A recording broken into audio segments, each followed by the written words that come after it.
नमस्कार दोस्तों, G20 summit आखिरकार पूरा हो गया है। सभी लोग इसकी तारीफ भी कर रहे हैं, होगी भी क्यों नहीं। 990 करोड़ के बजट वाले सम्मेलन के लिए 4100 करोड़ खर्च जो कर दिए गए हैं। दोस्तों, इस समिट के लिए सरकारी रिकॉर्ड के अनुसार 4100 करोड़ रुपए से ज्यादा का खर्च हुआ है।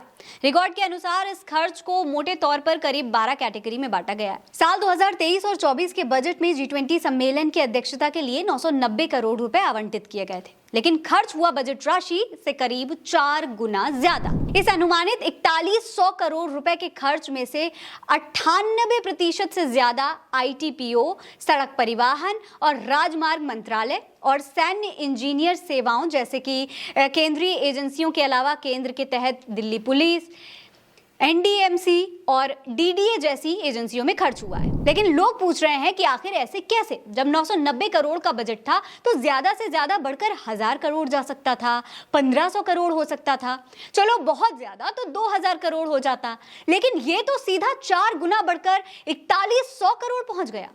इस पर लोग सरकार पर क्या कह रहे हैं, क्या सवाल उठा रहे हैं, जरा देखिए। सूर्य प्रताप सिंह लिखते हैं, G20 के लिए बजट प्रावधान था 990 करोड़ रुपए का और उड़ा दिए गए 4100 करोड़। अपनी जेब से क्या जाता है, जनता का पैसा है, चाहे जितना लुटा दो। एक तरह से सरकारी खजाने से चुनाव प्रचार भी तो था। चित्रा सरवार लिखती हैं, 990 करोड़ के बजट से शुरू होकर 4100 करोड़ में निपटे। किसका पैसा कहाँ गया, अतिथि बहुत महंगो भयो। वहीं राम मूर्ति होलकर कह रहे हैं कि G20 के लिए आवंटित बजट 990 करोड़ रुपए था, लेकिन सरकार ने उड़ा दिए 4100 करोड़। देश की जनता के रुपयों को पानी के जैसे बहाया गया। क्या जनता के टैक्स के रुपयों को प्रचार में प्रयोग करना ठीक है? इसके अलावा मुकेश मोहन ने पोस्ट करके लिखा है, एक सवाल पूछा है उन्होंने कि जब देश में प्रधानमंत्री की जगह किसी संघी प्रचारक को बैठा दिया जाए तो क्या होता है? उत्तर, जिस G20 इवेंट के लिए केंद्र बजट में 990 करोड़ आवंटित किए गए हों, उस इवेंट पर 4100 करोड़ बहा दिए जाते हैं। दोस्तों, गौर करने वाली बात यह है कि इससे पहले कई और देशों ने भी G20 समिट की मेजबानी की थी, जहां भारत ने 2023 में 4100 करोड़ रुपए खर्च किए हैं। वहीं इंडोनेशिया ने 2022 में सिर्फ 364 करोड़ ही खर्च किए थे। 2019 में जापान के ओकासा में हुए इस समिट में $320 मिलियन यानी कि करीब 2660 करोड़ रुपए खर्च किए गए थे। अर्जेंटीना ने 2018 में 931 करोड़ रुपए खर्च किए थे। जर्मनी ने 2017 में 642 करोड़ खर्च किए थे। दोस्तों, भारत की प्रति व्यक्ति आय इन सभी से काफी कम है। जर्मनी जापान के सामने तो और भी कम है।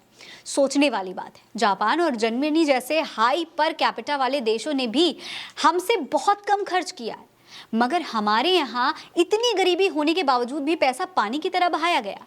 ये जनता का पैसा है दोस्तों, चाहे जितना बहा दो, चाहे जितना लुटा दो, लेकिन इसी जनता के पैसे से सरकार ने हमारे देश की गरीबी को छुपाया।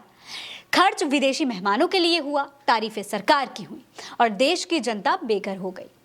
G20 से देश के अमीरों को लाख फायदा हुआ होगा दोस्तों, लेकिन क्या गरीबों को कोई फायदा हुआ? गरीबों की तो झुग्गी झोपड़ियां तक चली गई। लोगों का सरकार से सवाल है कि 990 करोड़ के बजट के बाद एक्स्ट्रा 3110 करोड़ खर्च हुए हैं, इसका हिसाब कौन देगा? इतना बड़ा घोटाला किसकी सरपरस्ती में हुआ है? क्या बजट से ज्यादा खर्च भाजपा अपने खाते में भरेगी? आपको क्या लगता है? हमें कमेंट सेक्शन में लिखकर जरूर बताइएगा। ये खबर आप उल्टा चश्मा UC पर देख रहे हैं। मेरा नाम फरीन अंसारी है। जय हिंद, जय भारत।